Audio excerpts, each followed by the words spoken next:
कहकर तू मेरी सारी चीजें ले लेता है। ये ले पकड़। अर्जुन, तुझे पता है कल मैं अपने पापा के साथ बाजार जाने वाला हूँ। बाजार में होली की पिचकारी आ गई हैं। मैं अपने लिए बड़ी वाली पिचकारी लाने वाला हूँ। अच्छा, तो फिर मैं भी पापा के साथ जाकर पिचकारी खरीद लाऊंगा। होली का त्योहार आने वाला था। बाजार सज गए थे। तरह तरह की रंगीन पिचकारियां दुकानों पर टंगी हुई थीं। सुंदर सुंदर रंग और गुलाल भी दुकानों पर रखे हुए थे। मिठाई की दुकान पर गुजिया, मठरी और तरह तरह की मिठाइयां भी बिक रही थीं। हर तरफ होली के त्योहार की रौनक थी। वंश अपने पापा के साथ बाजार गया। उसने वहां से बहुत बड़ी वाली पिचकारी खरीदी। इतनी बड़ी पिचकारी से होली खेलूंगा फिर तो मजा ही आ जाएगा। अब देखता हूँ अर्जुन कौन सी पिचकारी ला रहा है। मैंने तो बड़ी पिचकारी खरीद ली। थैंक यू पापा, मुझे इतनी बड़ी पिचकारी खरीद कर देने के लिए। वंश बेटा, पिचकारी को ध्यान से रखना। मुझे पता है तुम अपनी चीजों का ध्यान नहीं रखते हो। अभी होली आने में 1 हफ्ता बाकी है। तब तक ऐसा ना हो कि तुम इस पिचकारी को तोड़ दो। अब मैं तुम्हें दोबारा पिचकारी खरीद कर नहीं दूंगा। वंश के पापा जानते थे कि वंश अपनी चीज संभाल कर नहीं रखता है, और ऐसा ही हुआ।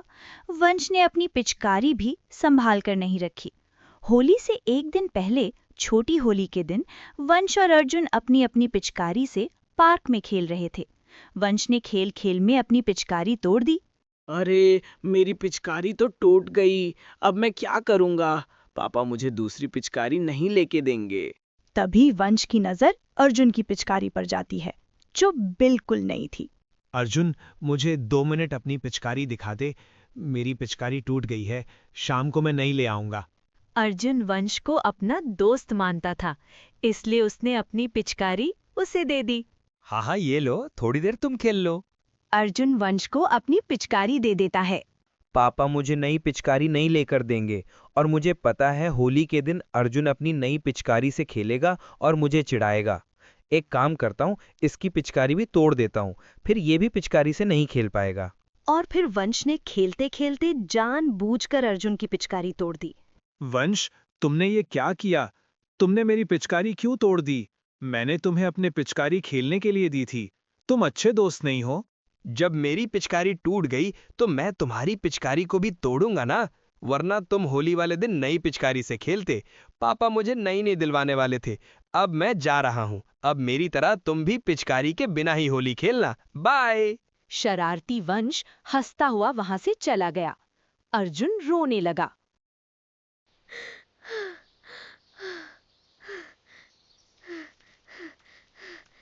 मेरी पिचकारी तोड़ दी। अब मैं घर पे क्या बोलूंगा? मैं ये भी नहीं कह सकता कि वंश ने मेरी पिचकारी तोड़ दी है, वरना सब उसे डांटेंगे। है तो वो मेरा दोस्त ही ना। मैं नहीं चाहता कि उसकी डांट पड़े।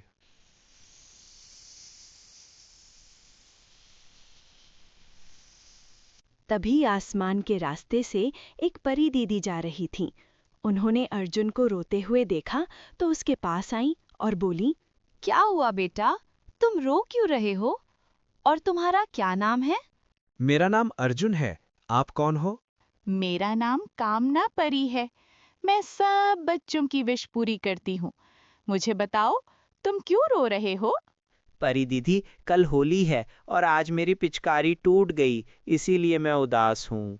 अरे, तो इसमें उदास होने की कोई बात नहीं। मैं तुम्हें एक जादुई पिचकारी देती हूँ, उससे तुम होली खेलना। और ये ऐसी पिचकारी है जो कभी नहीं टूटेगी।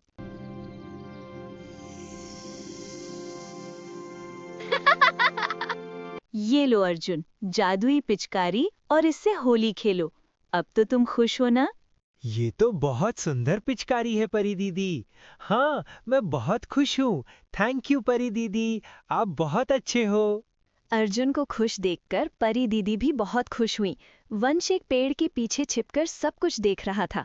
अर्जुन की जादुई पिचकारी देखकर वंश के मन में भी लालच आ गया और वो दौड़कर परी दीदी के पास आया। परी दीदी, मुझे भी जादुई पिचकारी दे दो ना।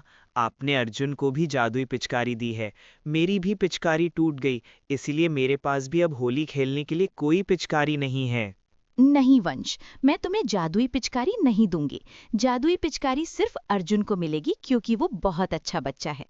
मैं जानती हूँ अर्जुन की पिचकारी तुमने तोड़ी है, तुमने जानबूझकर गलती की थी। पर देखो, अर्जुन ने तुम्हारा नाम नहीं लगाया, उसने मेरे से ये नहीं कहा कि उसकी पिचकारी तुमने तोड़ी है, क्योंकि अर्जुन तुम्हें अपना अच्छा दोस्त मानता है। परी दीदी की बात सुनकर वंश का चेहरा उतर गया।